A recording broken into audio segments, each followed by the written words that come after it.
Aceh kembali menangis. Kali ini bukan karena desing peluru atau sepatu laras tentara, bukan juga karena bencana alam tsunami. Aceh hari ini menangis karena bencana ekologis akibat serakahnya manusia. Air bah menyapu rumah-rumah dan harapan rakyat Aceh. Para cukong kayu, pengusaha sawit ilegal, dan korporasi yang main mata dengan para pejabat telah membabat hutan, menelanjangi bukit, dan meluluh lantakkan benteng alam tanah Rencong. Tengoklah ke hulu, di mana hutan-hutan lindung yang seharusnya menjadi penyangga kini bopeng dikeruk tambang atau disulap menjadi perkebunan monokultur. Logika ekologi ditabrak habis-habisan demi logika laba. Ironisnya, perusakan masif ini seringkali terjadi terang-terangan, namun hukum seolah tumpul ke atas dan mendadak buta.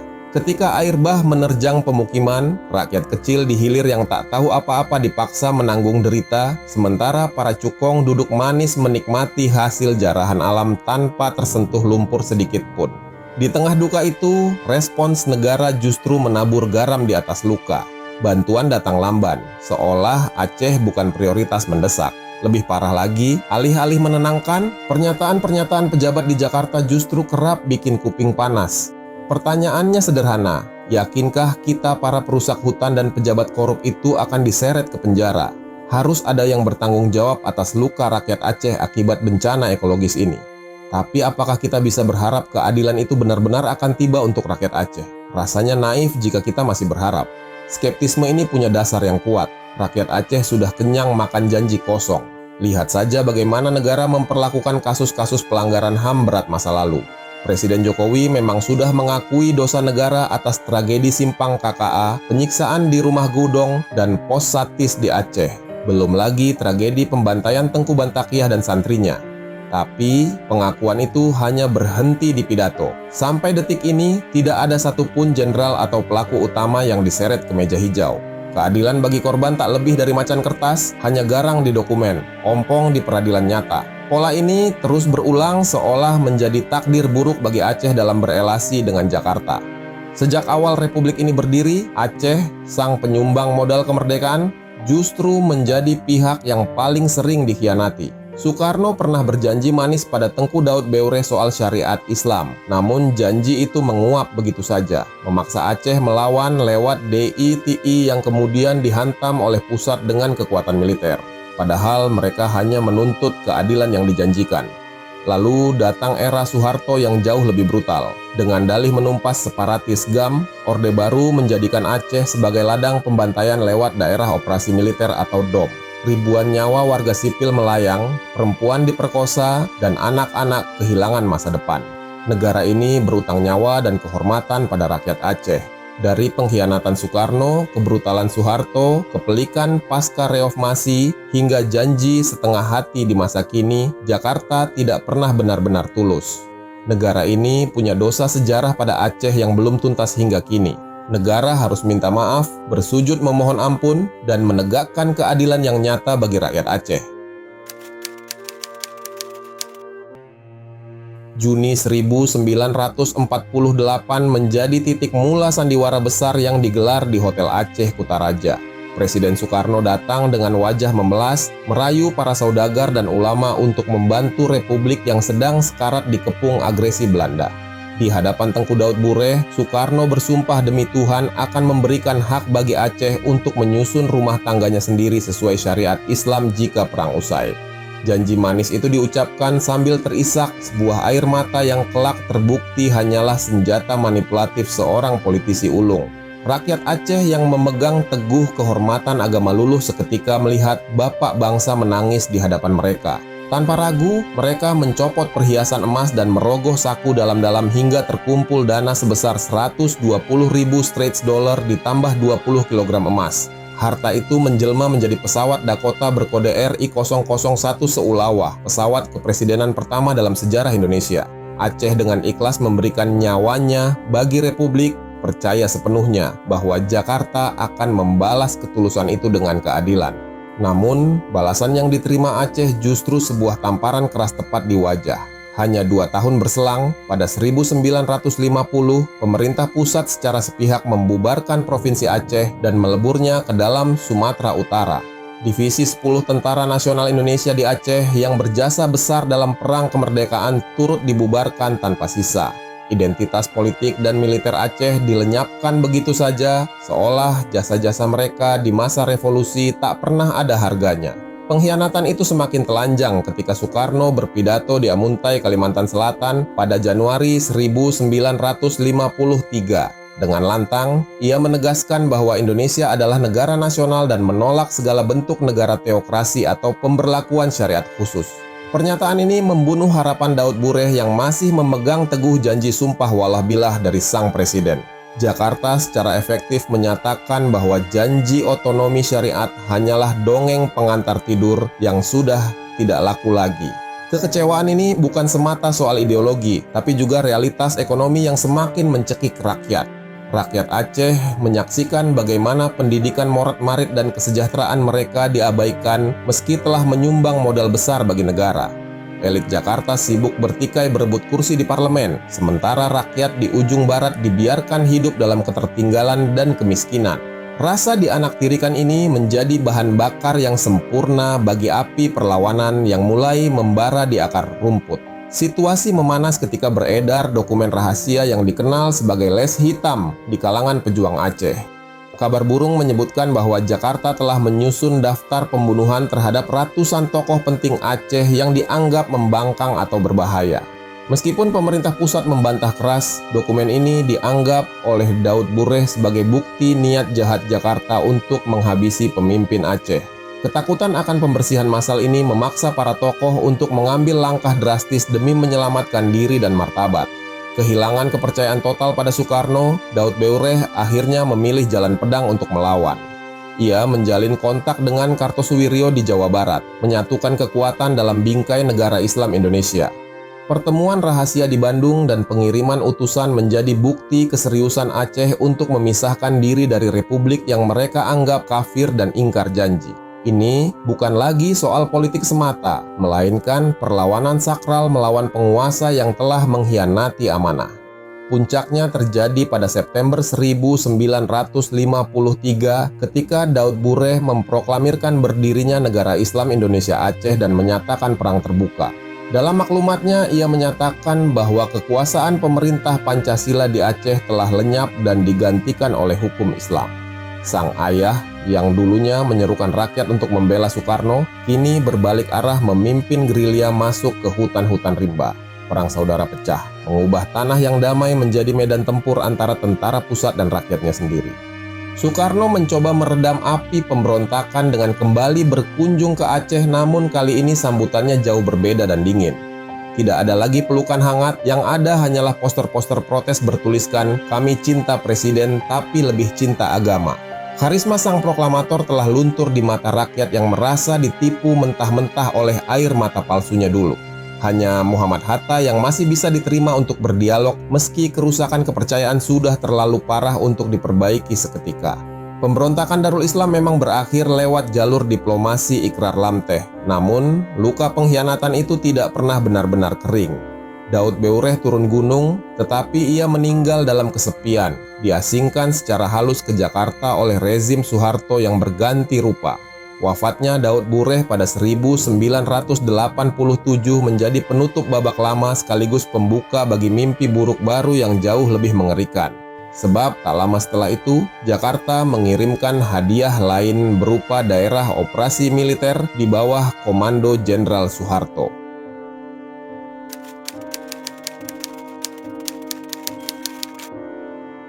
Jika di era Soekarno rakyat Aceh dikhianati hatinya, maka di era Soeharto mereka dijarah tanah dan nyawanya.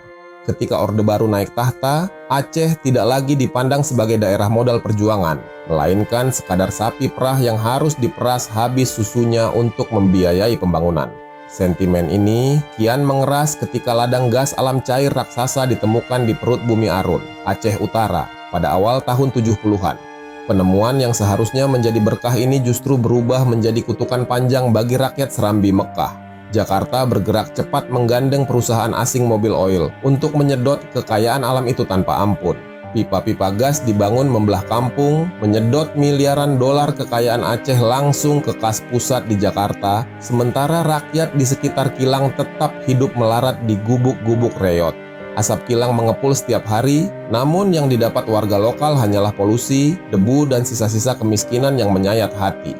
Ketimpangan yang begitu telanjang ini memicu amarah baru yang tidak lagi bisa dibendung dengan janji manis persatuan. Hasan Ditiro, seorang intelektual dan cucu pahlawan nasional, melihat realitas ini dengan kacamata yang berbeda dari pendahulunya, Daud Bureh. Ia tidak lagi melihat Jakarta sebagai saudara seagama yang khilaf, melainkan sebagai kolonialis baru Jawanesis yang menggantikan posisi Belanda.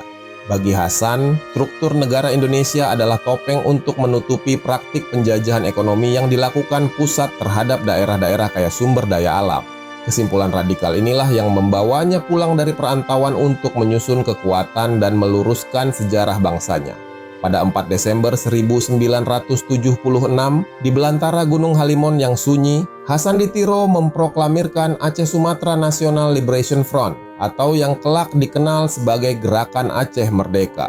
Deklarasi ini bukan sekadar pemberontakan bersenjata, melainkan gugatan politik atas hak menentukan nasib sendiri yang dirampas paksa. Hasan menegaskan bahwa Aceh memiliki kedaulatan sejarah yang sah, dan perlawanan ini adalah upaya suci untuk merebut kembali martabat yang diinjak-injak Jakarta.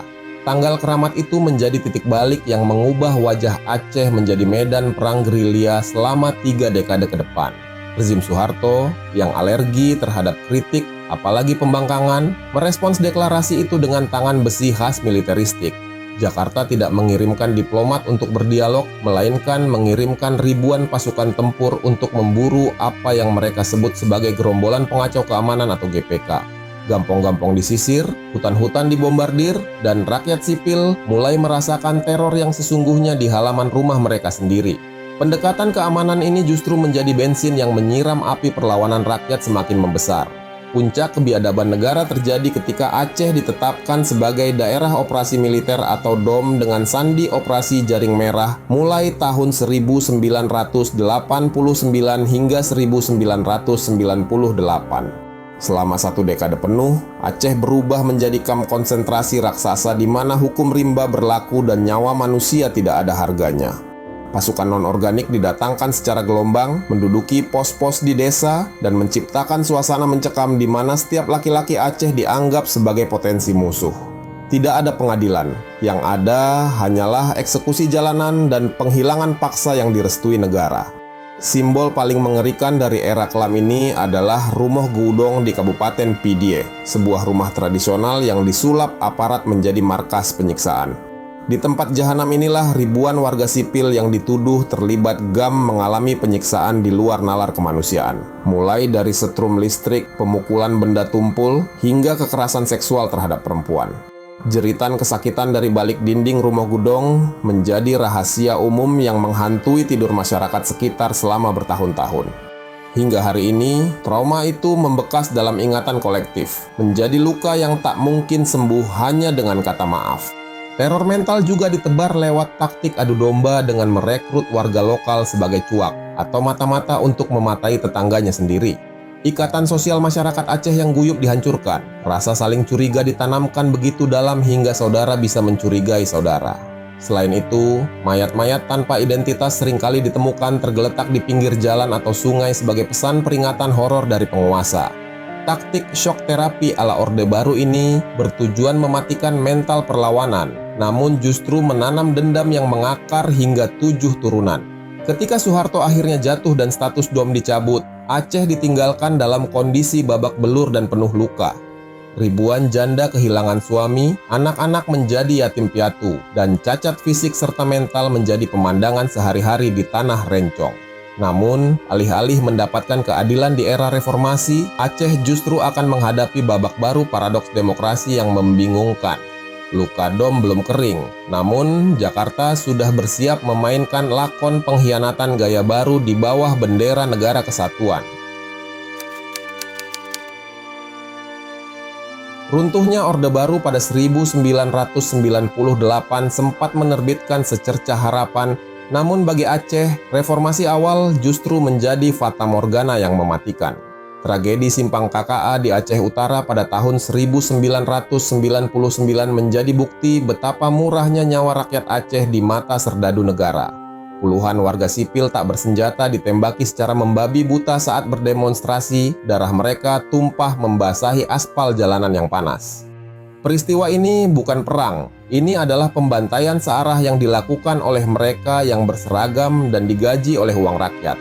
Alih-alih menarik pasukan, Presiden Megawati Soekarno Putri justru memberlakukan darurat militer pada 2003, sebuah kebijakan yang memicu operasi militer terbesar sejak invasi Seroja di Timor Timur. Ribuan tentara kembali membanjiri Tanah Rencong, memburu GAM hingga ke akar-akarnya, sementara rakyat sipil kembali terjepit di antara moncong senjata. Demokrasi di Jakarta ternyata tidak otomatis membawa kemanusiaan ke Aceh. Wajah penguasa sipil ternyata sama beringasnya dengan rezim militer sebelumnya.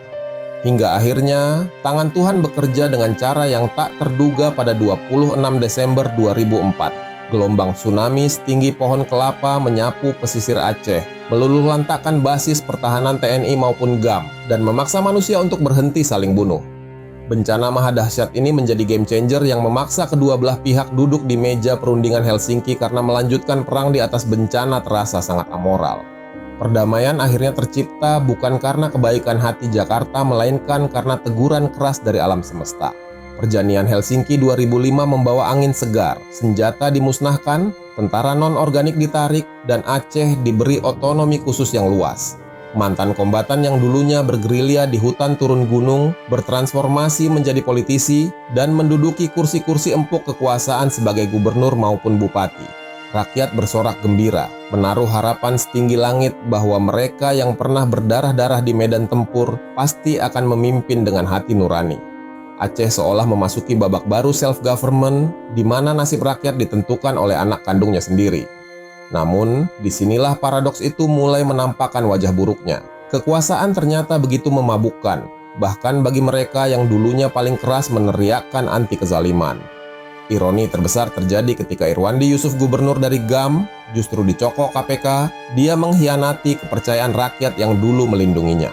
Masalah Aceh kini semakin kompleks. Musuh bukan lagi tentara berseragam loreng, melainkan korupsi, kolusi, dan keserakahan. Perdamaian justru membuka pintu bagi investor-investor rakus untuk membabat hutan demi sawit dan tambang.